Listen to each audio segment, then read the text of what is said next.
Joe Biden announce war, U.S. and Australia preparing military power as Beijing challenges war. The US frequently sends warships and aircraft to the South China Sea as a show of force, which is not conducive to regional stability and peace.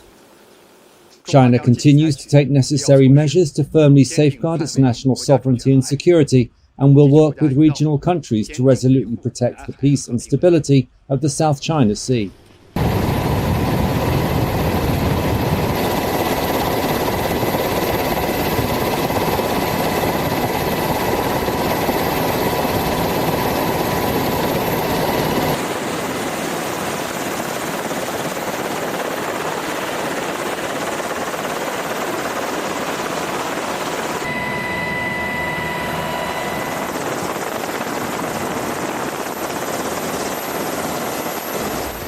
Amid China's growing power and influence, the United States is conducting a joint exercise with Australia and Japan on Guam, an island territory in Micronesia, to conduct disaster relief operations, as well as to conduct large force employment and combat air forces training.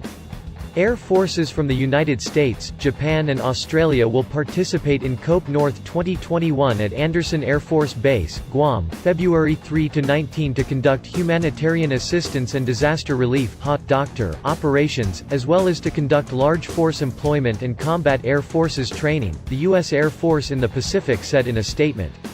The fighters will also conduct close air support and offensive and defensive counter-air and aerial refueling missions, concluding with a large force employment exercise designed to increase readiness and interoperability among the three countries.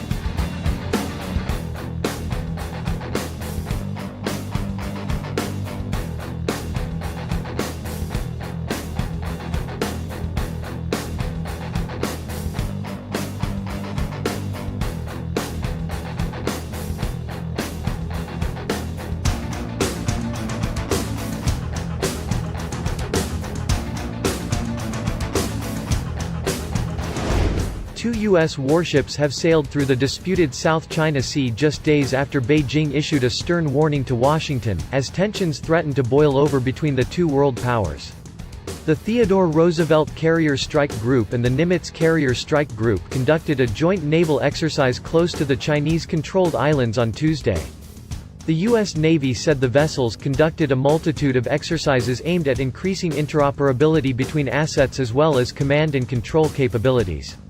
The mission was the first dual-carrier operation to take place in the South China Sea since last July.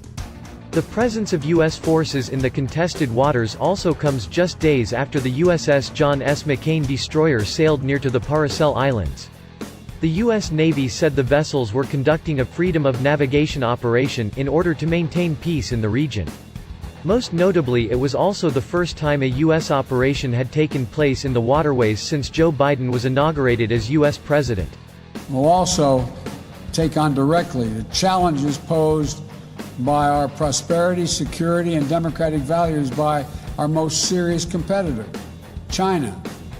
We'll confront China's economic abuses, counter its aggressive, coercive action to push back on China's attack on human rights, intellectual property, and global governance.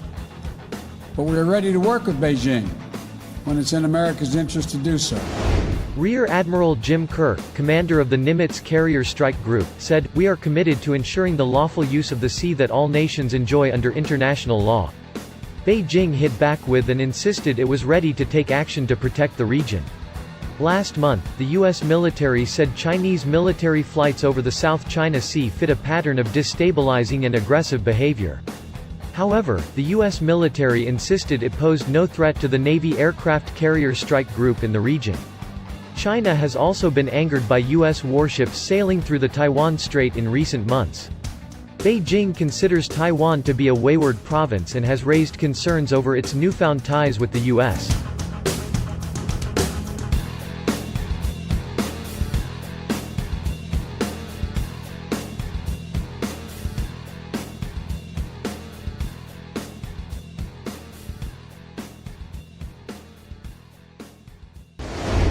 Last October, the Pentagon agreed a £1.4 billion arms deal with Taiwan, which included 135 precision-guided cruise missiles.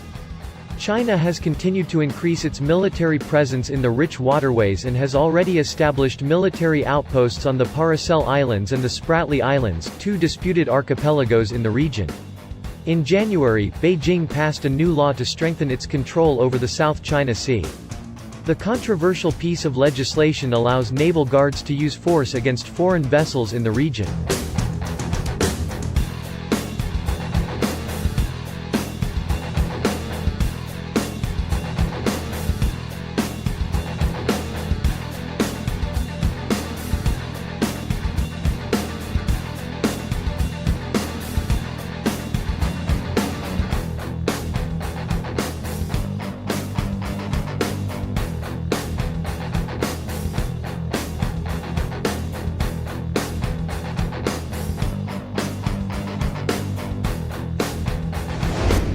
China and Russia can increasingly hold overseas U.S. bases at risk. To adapt, the Air Force must evolve from its dependence on well-established airfields or risk building an operational edge. Brigadier General Jeremy Sloan, commander of the 36th Wing at Anderson, told a virtual event, as quoted by the South China Morning Post. The exercise is to ensure the connection between the Guam base and other bases, if it comes under attack from Beijing, said Song Zhongping, a Chinese military analyst.